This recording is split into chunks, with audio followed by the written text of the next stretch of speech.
Yeah. So, hello everyone. Welcome. Welcome to this International Coaches Week 2022. My name is Sat Khalsa. I am the coordinator and the co-director and co-developer of Innermost Shift coaching model, along with my partner, who is Sri Khalsa here. Yes, hi. And we are living with a great mission to help people to achieve the very best they can in their life, and no matter what field of life they work and they come from. And we are doing it since more than 25 years. We began with coaching and training of NLP, but eventually diversified into ICF standard coaching and aligned our model with ICF prescribed competencies and ethics. And now, when we talk to many aspiring coaches and the people who want to coach, what we find them telling us is that coaching sometimes become quite monotonous, though they work with the clients. Um, every individual client who comes from a different walk of life, different kind of mindset, yet their style of coaching become quite monotonous. Now that's where they have to add a lot of competency and I would say colors to their own style of coaching. Because the fact remains that coaching is a perfect game, and if one knows how to play that game, and game means here does not mean that winning and losing. Game means that coach also has a goal, score to make. Client also has a goal and score to make. Okay, both may have a different parameters, and they play this game um, with a set of rules they follow, and the rules make the entire game very engaging, exciting, and that also gives them safety, which is in fact required. So they both feel safe because they know the set of rules they will play. Now, coaches are not vacuum or hollow. They also have certain set of frameworks in their mind, structure in their mind, strategy in their mind, but they use it very artistically and play the right card right when the card is played. Okay, that's a card game, I would say. So at Team Alpha Stars, we are now talking to very skilled coaches. We have picked up the best of coaches from the world over for these 8 days, and we want to understand their method and their tools, their game, their structure. And today we are focusing on, creating psychological safety, which excites me as well with Katie, who you can see her. All right. And she'll thrill us with her experience and her background. Yes. So, Sri, Yes, thank you so much, and welcome to this, the second day of our celebration of the International Coaches Week. And we have Katie. So, Katie B. Smith is an MCC coach into leadership, career, job search coach, and also is an author of Be Happy Now. She's also a KRI certified Kundalini Yoga instructor who believes that seeking to uncover and align with our authentic selves is vital to becoming our best selves. Very, very true. And I think that's what also we focus on. If you're in touch with your own self, you are the best selves. Finding and creating work that is aligned with our strengths brings true fulfillment. Very, very true. As a career coach, Katie works with senior executives, managers, and professionals, and her clients often comment on her knack for helping them identify the meaningful goals which create more freedom, higher income, greater business results, and greater peace of mind. A former director of executive search and executive recruiter, Katie has been spending more than 15 years in consulting, training professionals on how to really hire and retain the top talent and providing strategic consulting to increase the profitability, reducing the cost, building the teams, and increasing accountability and increasing the employee morale. She also holds the distinction of having coached the C suite leaders of Fortune 500 companies, and she has a special training and skills in a group coaching. So, Katie, welcome to our series of Games Coaches Play. So, I'm really Thank wondering, what do you have to say about this Games Coaches Play? How does it help coaches, clients to achieve the best in a given moment? So, if you can speak something on this. Well, first off, thank you for that beautiful introduction. Um, and it's lovely to be here with both of you. So the games coaches play, um, yeah, I think that it's a game with the divine, quite honestly. It's a game with how to get out of the way. It's how to get out of our head. And how do we embody the competencies we're trained in Mhm, actually engaging with someone, right? mhm, How do we show up fully present and embodied? mhm, How do we trust the questions coming up in us mhm, and just allowing ourselves to be the vehicle? mhm, Because our humanness can get in the way sometimes. And so the game we play is one of total surrender, actually, and trust of our own inner guidance, and trusting that that client is resourceful, creative, and whole, and they know their answer. I'm just their thinking partner. mhm, mhm, I'm here to ask provocative questions, to be curious and seek to understand them. mhm. Very rightly said. Very, very beautifully said. Right. It's Thank you. actually a game with the divine, and you have to get your humanness out of it. If you do that, It's so I think true, isn't it? absolutely, absolutely, absolutely. So, Katie, my question, which I want to begin with, so that in the interest of audience, is that you talk a lot about this psychological safety, and how is this a way and a game and a way of helping people to let themselves be, and what ways it's useful.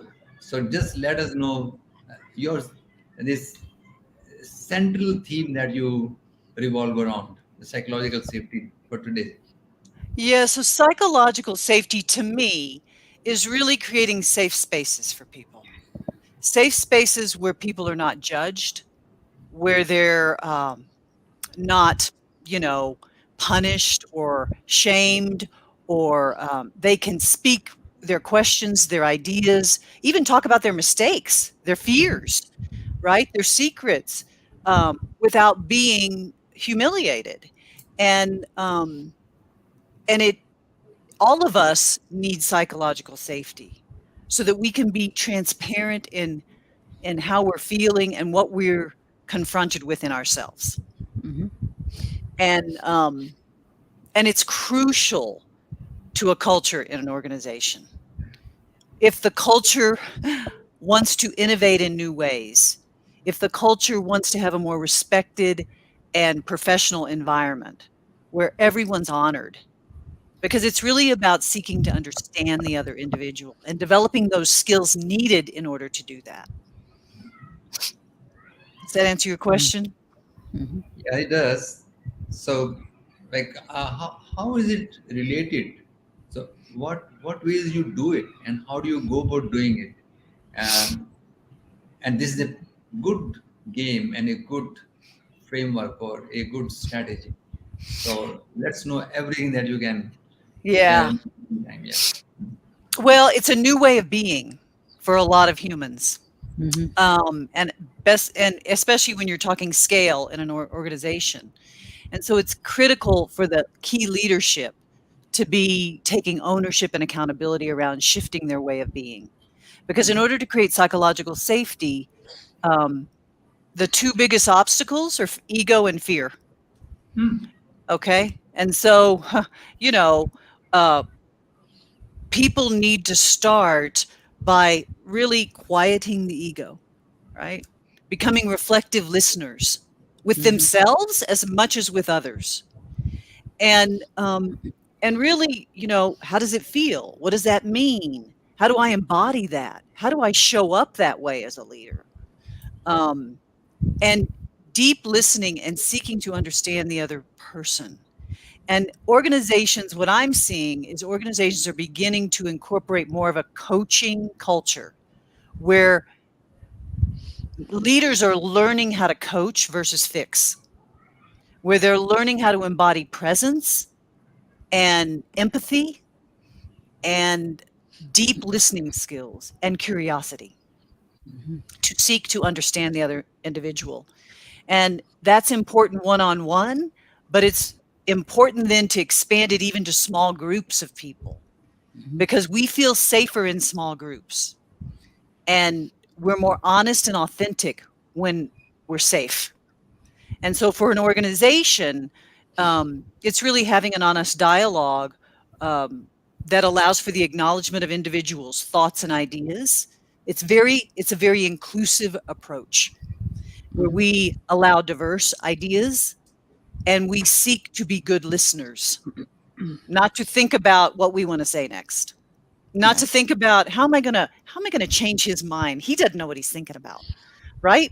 Not judging the other person. So it's taking the attention off of us and putting the attention on the person we're with. Right. I think very, very well said. And I would also just like to add, because what we are also doing, as we call it as innermost shift coaching, what we are doing, the first aspect of it is helping people to navigate to their beingness. And I think if we can help people to be with their own being, we can have less fears and less egos, what you rightly said. Because if that is existing, then even psychological safety probably will have no meaning, because again, it's going to be a fear in the conversation or in this. So if we can help people to get in touch with their own true being and operate from that sense of where they are complete, I think that can also really bring about this aspect of creating a psychological safety among the people, what we can do it. So, since you've been doing it for a long time, so how do you think it impacts the culture of the organization, the psychological safety, when you're talking about it? Yeah, it impacts it in a big way because it Hmm. builds trust and safety Hmm. and respect, right? Hmm. And when we have trust and safety and respect, then we're not afraid to share our ideas. We're not even our crazy ideas, right? That may ignite someone else's ideas, and then we may come up with a solution we never even thought of. So it creates true collaboration where there's a foundation of trust and safety. So what that supports is if there's a conflict, we talk about it. It's not a bad thing. Conflict is a good thing because then we're not going to it's not going to explode. We're going to actually confront it and be maybe we won't be always be comfortable confronting it, but we know that it's the right thing to do and we'll be respected in the end for it. And we'll solve Hmm. something that could get out of hand. So conflict is accepted. We're able to navigate ambiguity better when we are Hmm. have trust and safety, and we can Right. collaborate better. And so it's foundational in these times because every business, every human is changing. We are in a transformational time, and we Hmm. have to come up with new innovative and creative ways to navigate what's Hmm. coming. And we don't even know what's coming. So on top of that, we have to navigate the unknown. Yeah. So we need trust and safety in order to do that. Trust in Absolutely. ourselves, right? In our own inner guidance, in our own intuitive ability, and we have to be a calm presence. Absolutely. Yeah, so I loved it, the everything that you said that it creates and it amounts to. That's fantastic. My my question is though, like in our one of the model we talk about that the fear and ego pulls, okay, and if it keeps pulling, it become like one day you crash. It's a tension, okay, and sometimes the fear ego it gives you a torque and it become a torture, and there are two demonic forces that work within human being, and in our one of the value conscious leadership program we talk a lot about it. Now my question here is that how do you go about, like it's not something easy to handle in a person, um, neither it's difficult for a person who understand the negative impacts of it, yet most of us sometimes become quite, I would say, foolish, that knowing that something is not good for us, we still keep doing it.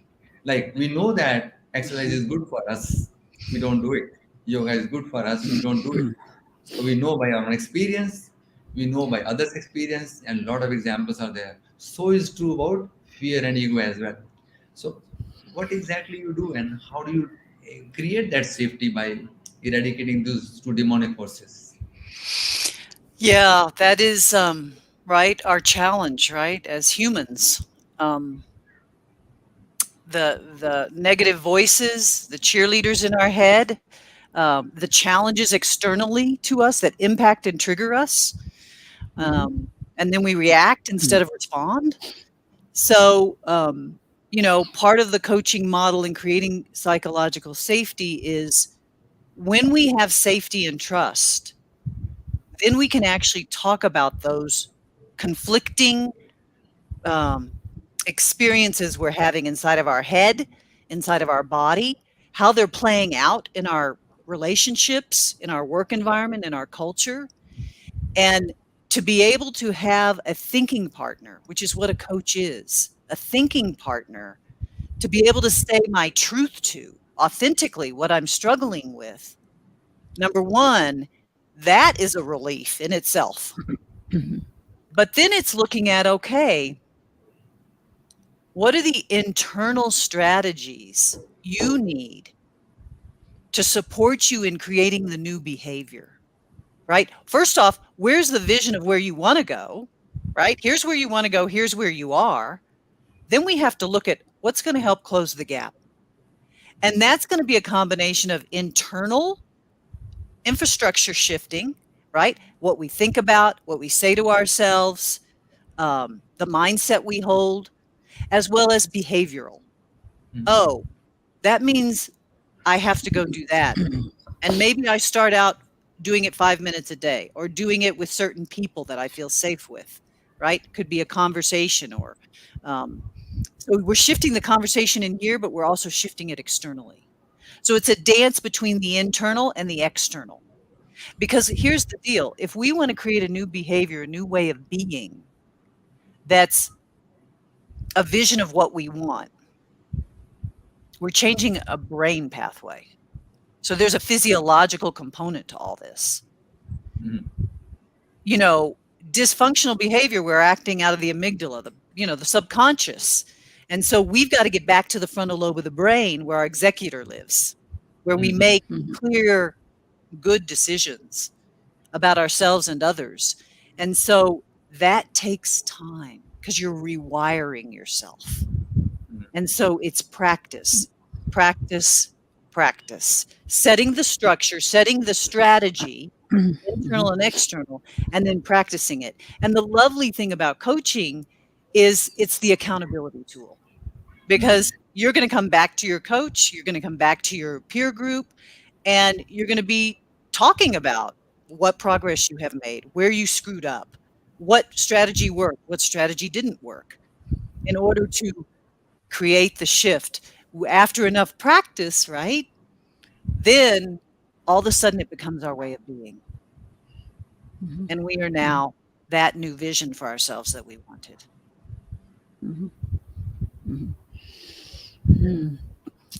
I think very well said. It's about creating a new vision and also practicing it, right? And I think Believing it's all it, about, right? yeah.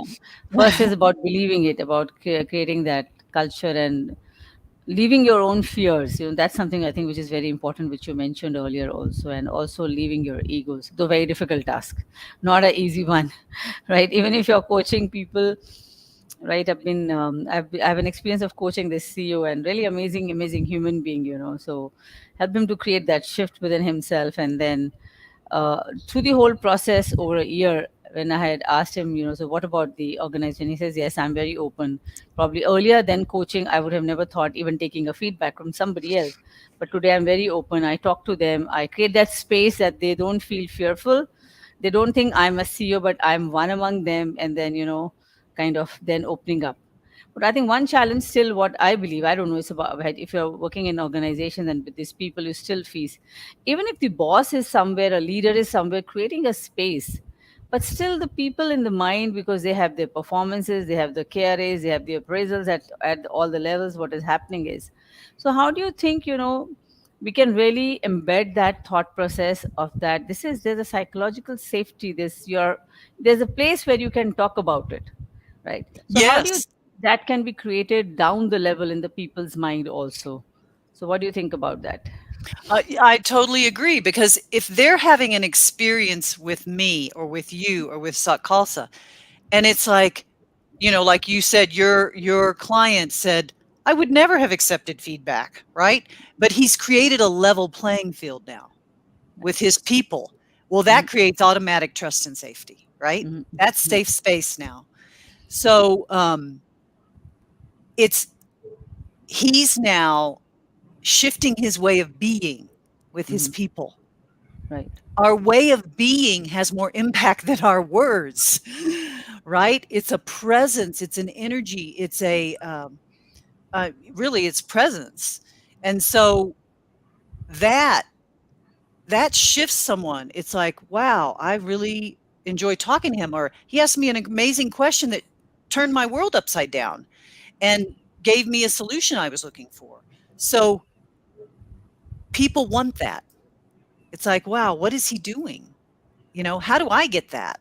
It feeds the culture when the leadership is operating at a place of being fully present and mindful and aware of how they're showing up and how they're communicating.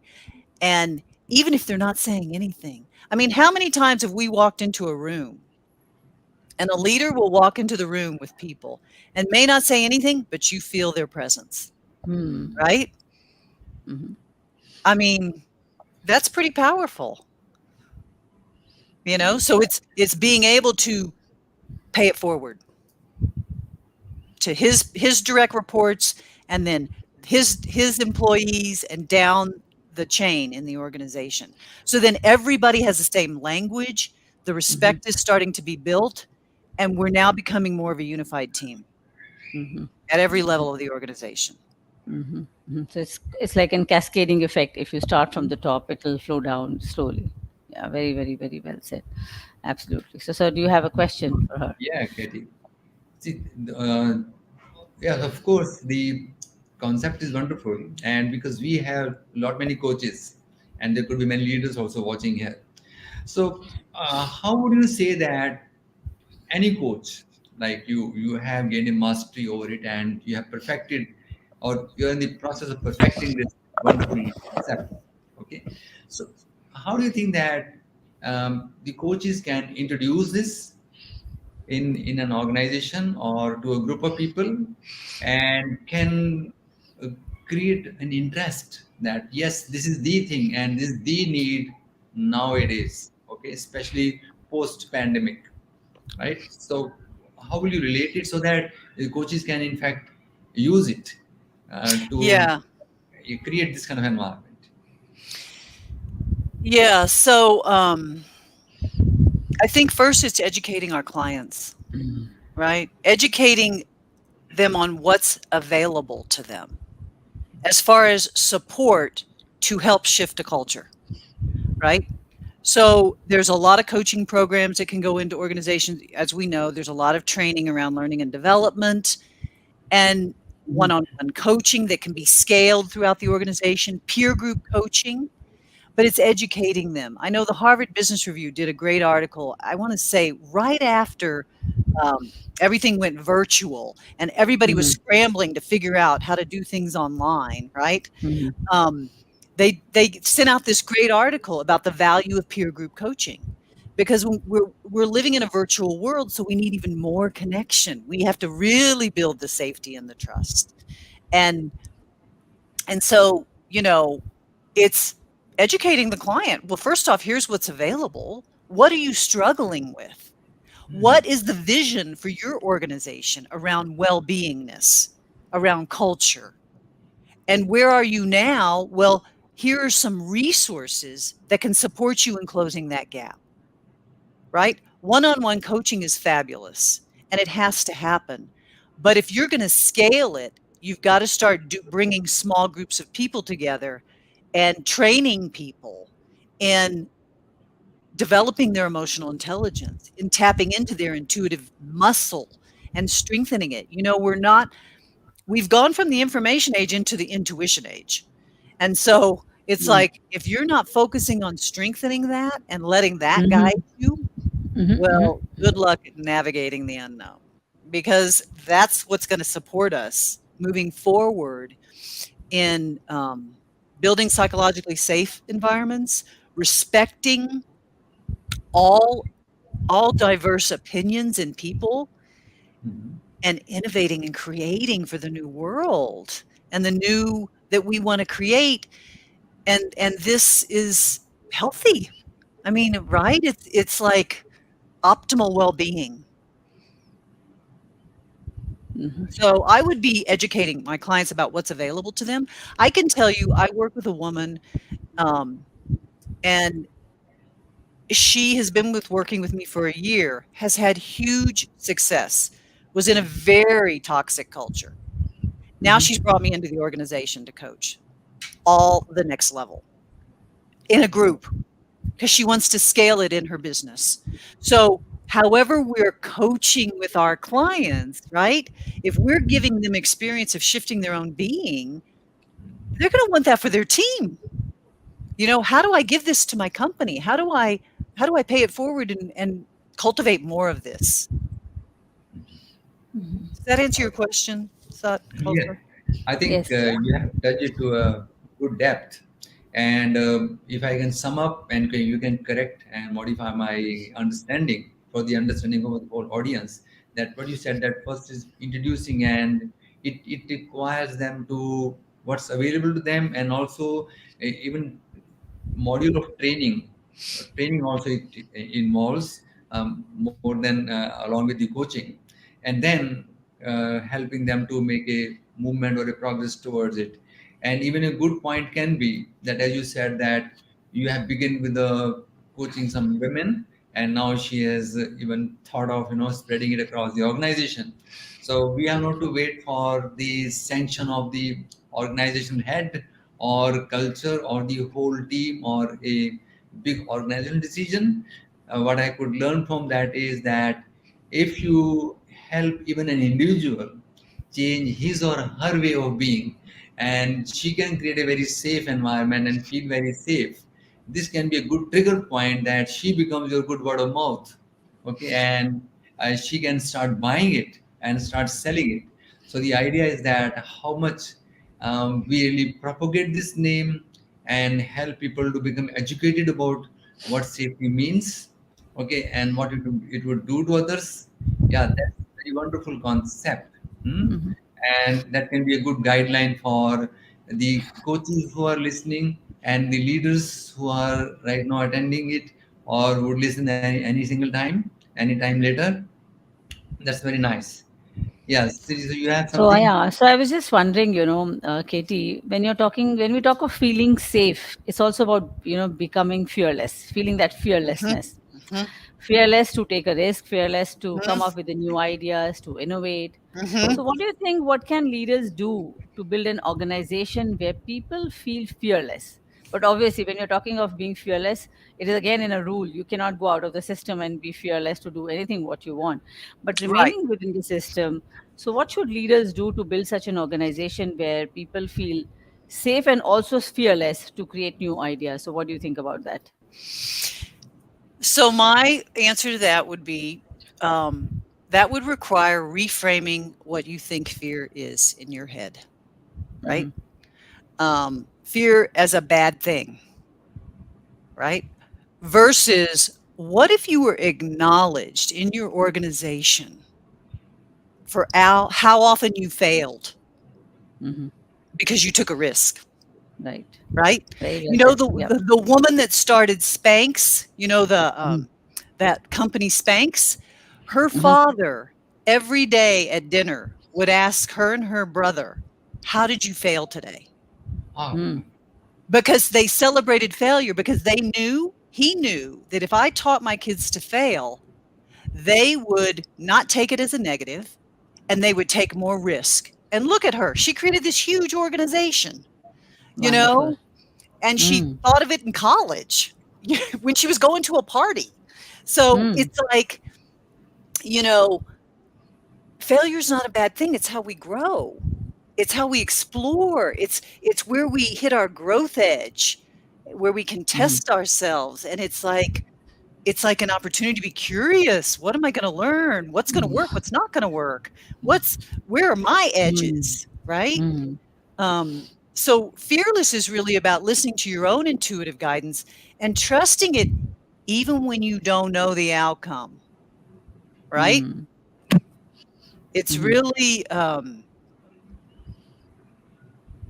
giving yourself permission to fail.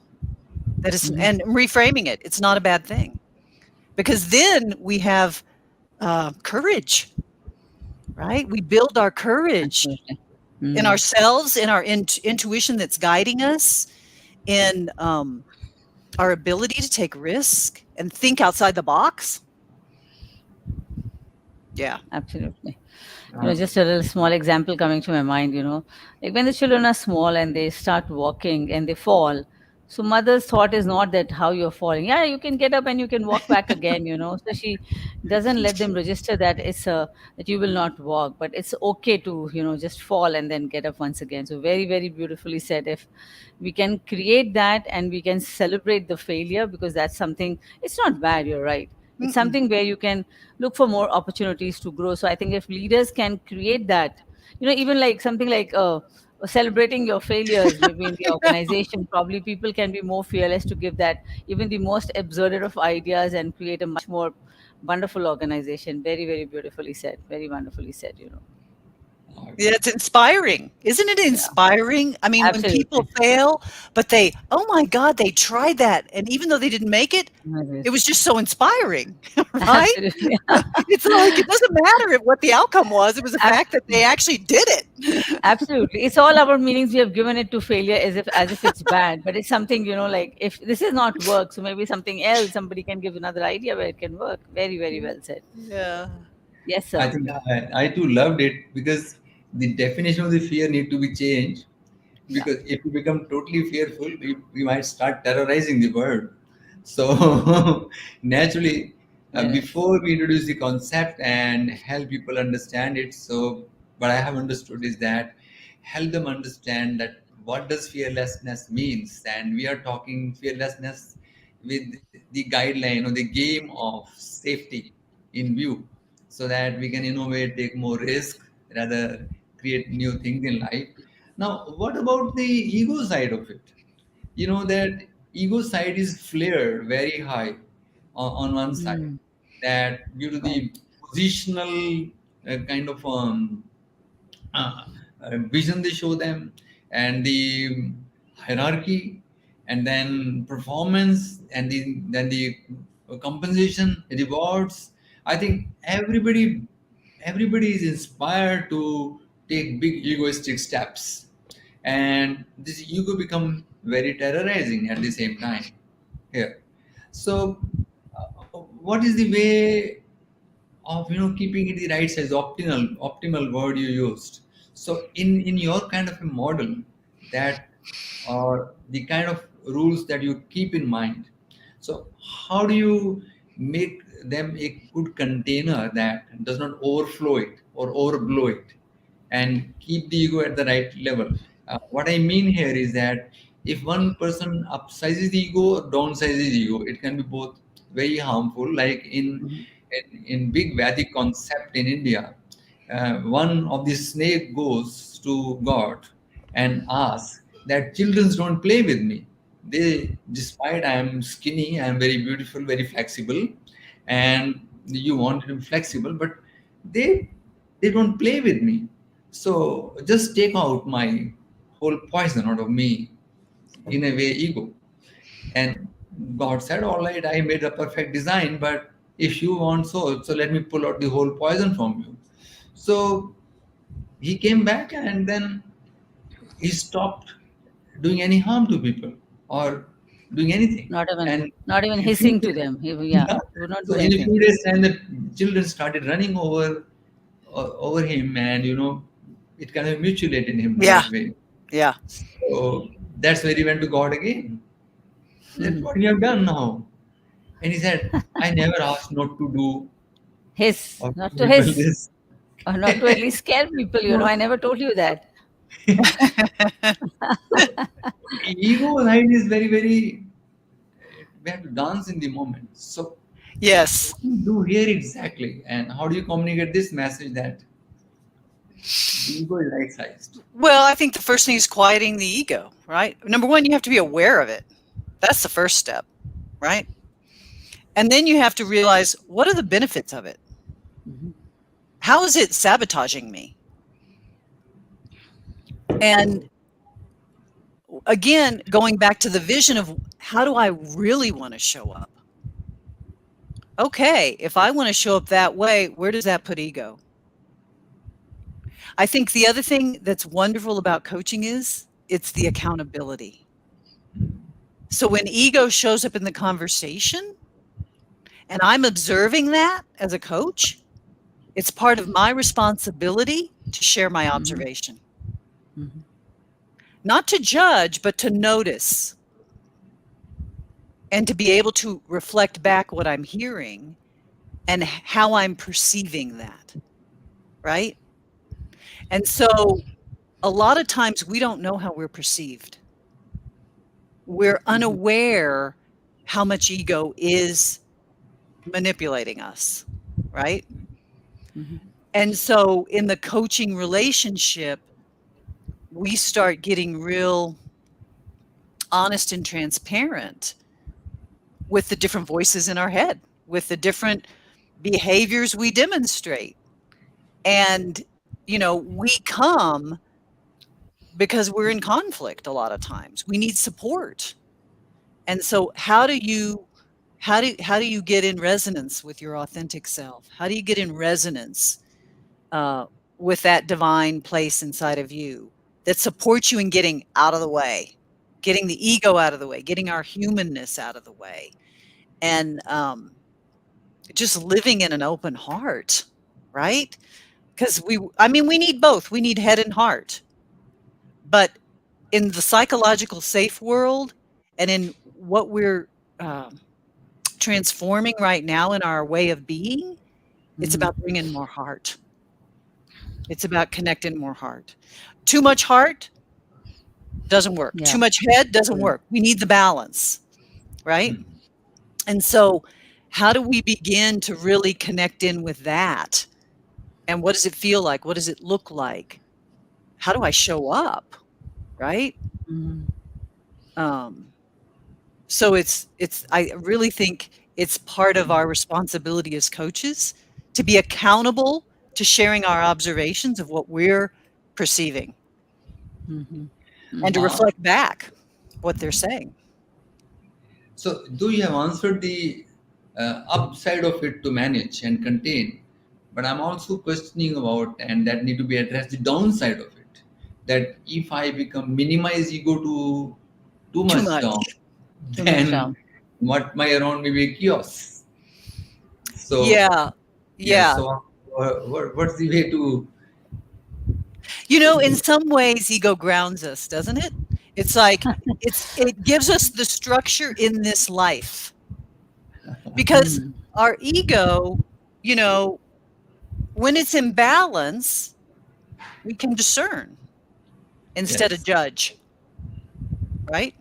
Mhm. When it's in Mhm. balance, we can take action on something. Um, when it's inflated, oh my gosh, it just kind of distorts things, doesn't it? And Yes. and we're totally unconscious of it.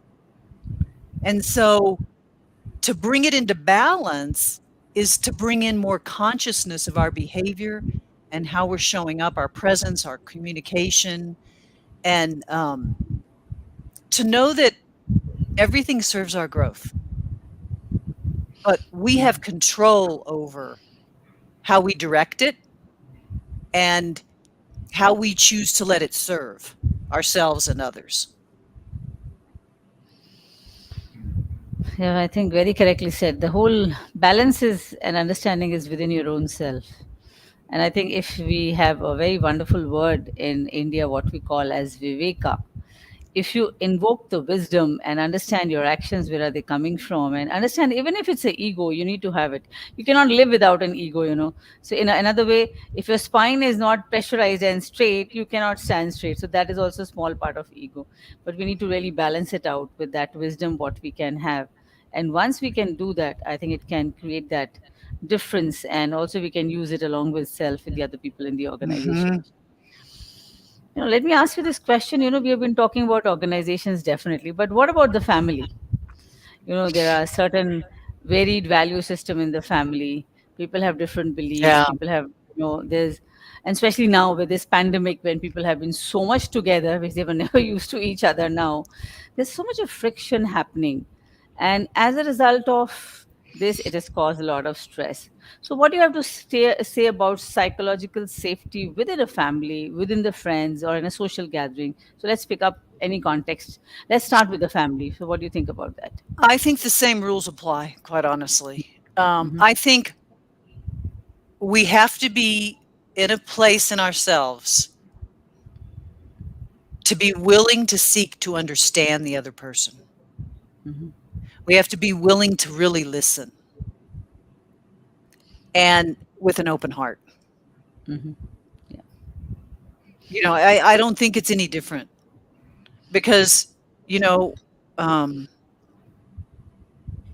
however the template is in the family, we typically take that to work, Hmm. right? The same pattern, same behavior.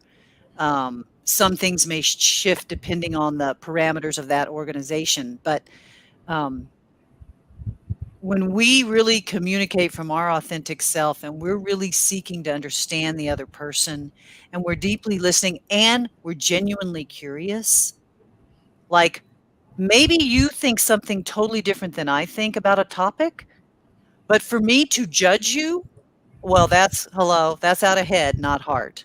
Hmm. And so where am I operating from? No, I want to understand your world. I want to understand what makes you have that perspective. And it's okay if it's not the same the perspective I have.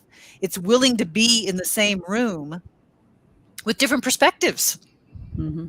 right? Hmm. Because we don't know what that will ignite in either of us, what that will create. So, I mean, it's funny because it's really about learning to be collaborative with yourself. Mm. Very correctly said. Uh, Katie, I want to ask a question from your experience, though um, it depends upon organization to organization and individual to individual and group to group, but a kind of cultural transformation that you help the organization to undergo. What is the phase of time and number of sessions it takes per individual? Okay, when they start finding, yeah, something is now quite visible and I'm able to do something in the direction of creating safety in this cultural environment. From your experience, you can share with the audience. Um, it takes time. It just takes time. I was coaching a group of leaders and we Mm. coached in a group for 6 months, I want to say, or maybe it was a year. And then they took it down to the next level, to their direct reports group, right? And I was working with them for a year. And I was working with them for 6 months. And anytime you're in a group, there's the norming, storming, performing. They have to go through the stages of getting unified first. So you're dealing with that um, before there can be trust and safety, so that people get really honest. But it takes time, and I think Simon Sinek has a great little video out where he talks about consistency. Consistency is the key, right? Um, we don't brush our teeth for 2 minutes a day and just do it once and then go to the dentist and have great teeth. We have to do it every single day for it to make a difference, right? No different than a new behavior we're practicing or a new mantra or affirmations we're saying to ourselves inside of our head when someone triggers us, right? We have to practice, and that takes time. And it's being willing to uh, acknowledge the steps and the successes you are making, being Mhm. able to articulate that, and being able to continue to grow it, right? Which helps shift our way of being and shift our behavior and how we're showing up. And so, you know, companies may start out with a 6-month program. It seems like a lot of them start out with 6 months, twice a month, and then they're like, maybe we'll go 6 more months, right? Mm. It depends on what they're seeing, the changes they're seeing, and so much depends on the participants and their level of awareness, their level of, commitment to the group, their level of being willing to grow and shift and change. I mean, we all operate at different places, you know? Right. That's great. Now, you have answered very well. And this is where, even in our model, we help people when they are undergoing a transformation, especially it's a question of values and, dealing with their own fears and ego. We always tell them, oh, let's live by a belief. And how do you live by a belief that it is okay to fail and natural to move up? Okay. And uh, every time I make progress, I double up my success and cut down my failure to half. So we install a very powerful kind of a belief system in people. Um, that's how the people continue going despite failures. But before I hand over the next question to Siri, I have one more little inquiry here. Do you have a good name replacing failures? Sometimes people. I think that's one of the questions. There's a lady called Shaina. She says, "I think failure should be replaced with something a positive word. What do you have to say about it?" And she says further that failure is always a bucket under negative. So if we can change that word, what do you think? So we can put some new word for it. What do you think about that? The word that comes to my mind is courageous. Courageous. Actually, I think it's really nice. He said I you were mean, really courageous to do that, to take up that you act were and do really it. courageous to take that risk. Wow, I was so inspired, right? I mean, Absolutely. courage is like a muscle. It's strengthened by its use, Yes. you Right. know? And we Absolutely. get Absolutely. comfortable as humans. We get Mhm. in our little box, and it's like, that that doesn't foster innovation and creativity. That doesn't Mhm. foster inclusivity, diversity, Mhm. you know. And that's a nice word. Like, I'm very impressed by your courage and the way Yeah. you've done it. It's like, "Thank you. It was courageous." Yes, Like, the absolutely. person may not even be thinking it was courageous. But the other Yeah. thing that Sat Khalsa was talking about is, I think the other thing that's so important is that we're celebrating the baby steps we're taking, because Mm. celebration and acknowledgement is love balm. It's like Mm. fertilizer, right? Mm. It's like, Right if word. we can celebrate maybe I'm working on not getting triggered by this CEO of mine, right? And I have a conversation and I was able to use my breathing technique and I was able Yeah. to stay balanced and he didn't even know what I was doing. It was great. It's like, how are you going to celebrate that? Right? Because Absolutely. it's like it feeds us so that, yeah, Yeah, I am doing okay. That baby step counts, right? yes, absolutely. It re-emphasizes something that you're doing is correct and it's taking you to the next level. I think Yeah. very, very well said because you know internally what you're doing. Nobody else knows it, right? Mm-hmm. Being Okay, intentional in our celebration. Mm-hmm. Mm-hmm. okay, Yeah. Katie, let me ask you one more thing that while you coach and engage people in this process of creating psychological safety, and where being open is something like is the thing we want. Do you also take help of in your this kind of a game, journals and sharing your biggest fear and all those kind of some additional tools that you use along with it in your. Yeah. I use a lot of, like, especially virtually, visual pictures Okay. where they can use a different side of their brain to pick how they're really feeling. about that, Mhm. right? And then go into a dialogue about that. Definitely journaling, breathing. I also ask the client what works for them.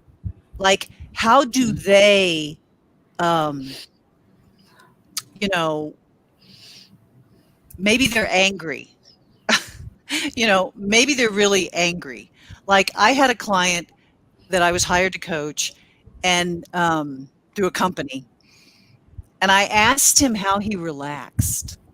Mm. And Mm. he said he mountain bikes, he snowboards, he flies airplanes.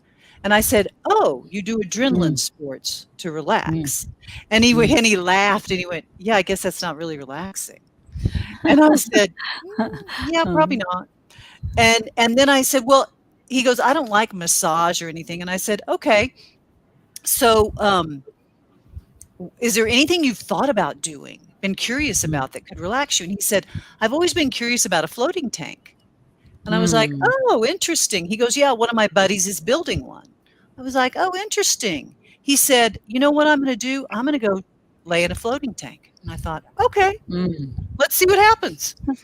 He went and he laid in a floating tank.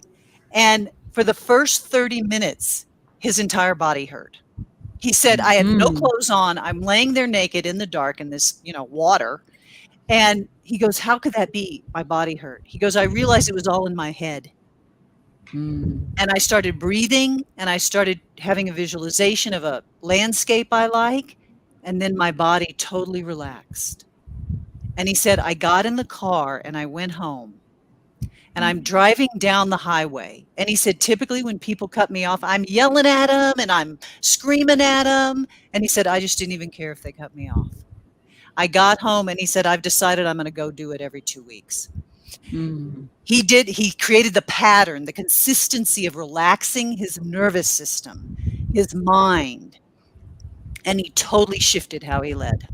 He shifted his communications, how he communicated. I mean, he totally shifted his Mm. presence.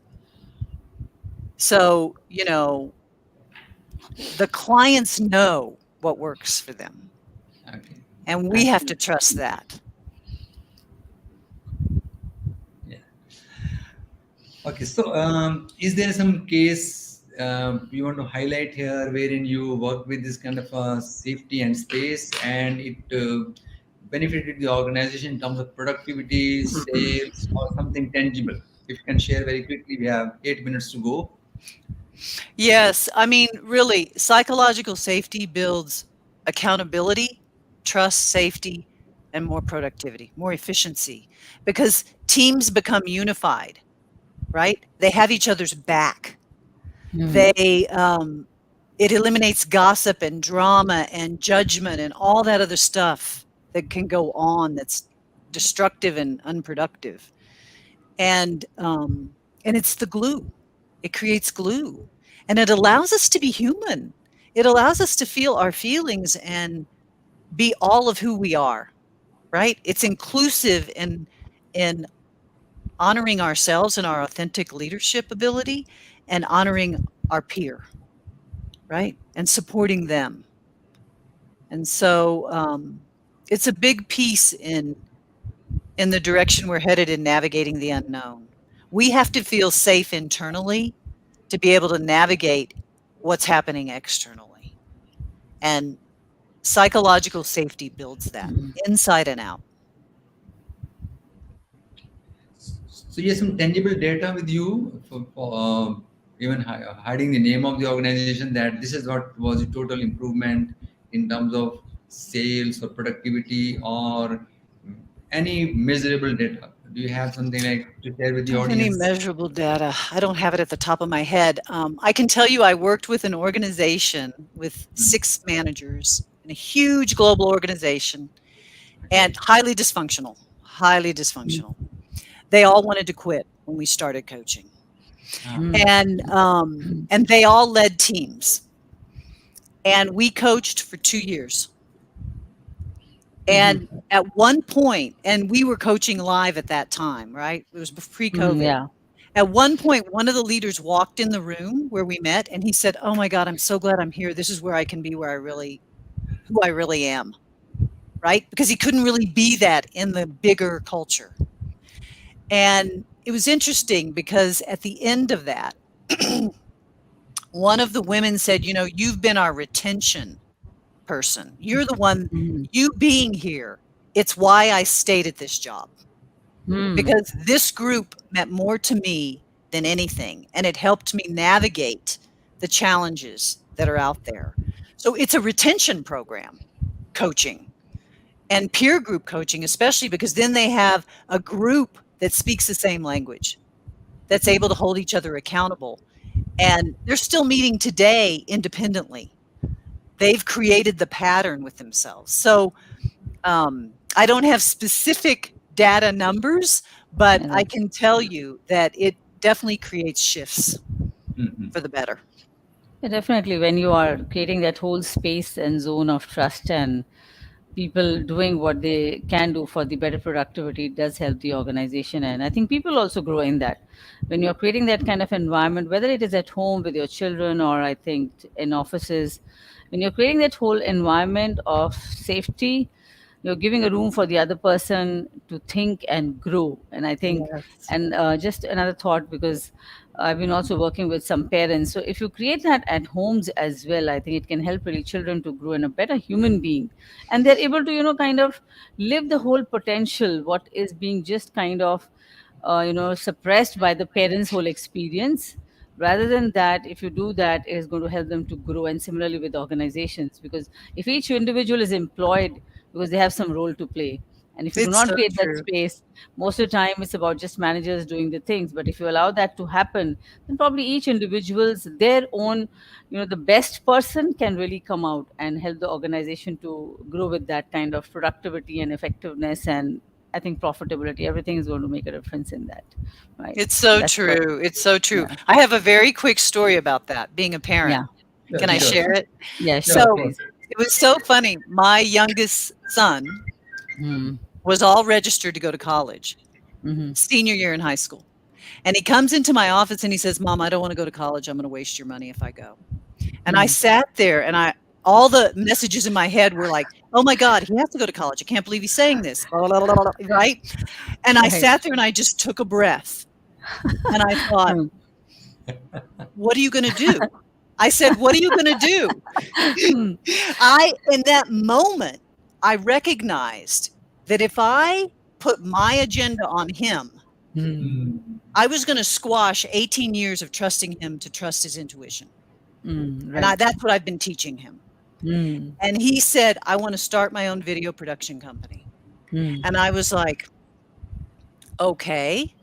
Mm. And I said, as long as you have me to coach you, you let me coach you. And he said, deal.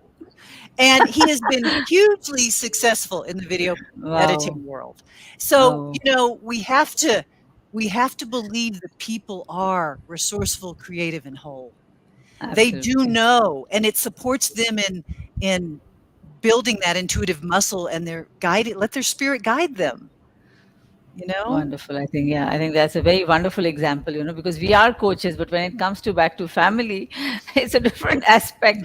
And being a mother, when the son walks, says, I'm not going to go to the college, everything kind of goes. So I think very, very beautiful. And I think that's what we can do if we create that psychological safety around everywhere. I think people will just blossom as beautiful flowers, what we are.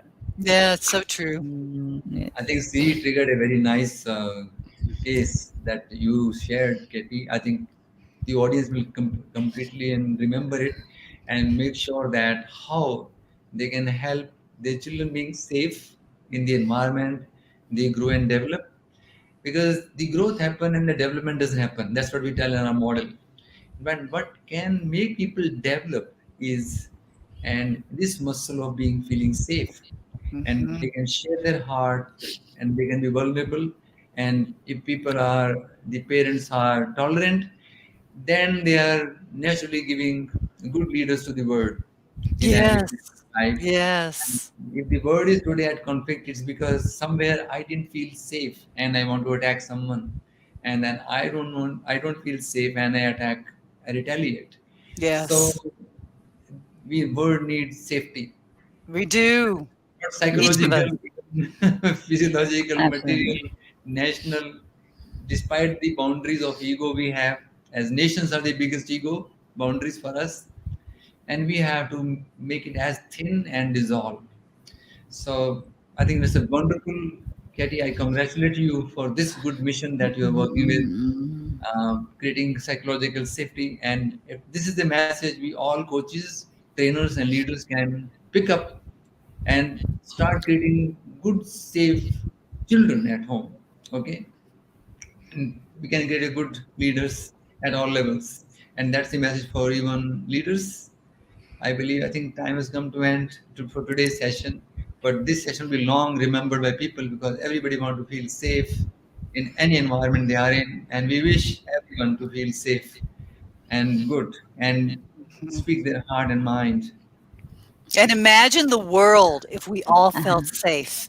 Absolutely, absolutely. It Oh would my have been gosh, a bright light, right? It'd be absolutely. beautiful. It'll It'd be be beautiful. beautiful. Absolutely, absolutely. Hold the vision. Yes. So thank you so much, Katie, for being with us. It was a Thank pleasure, you. and it was such a wonderful interaction.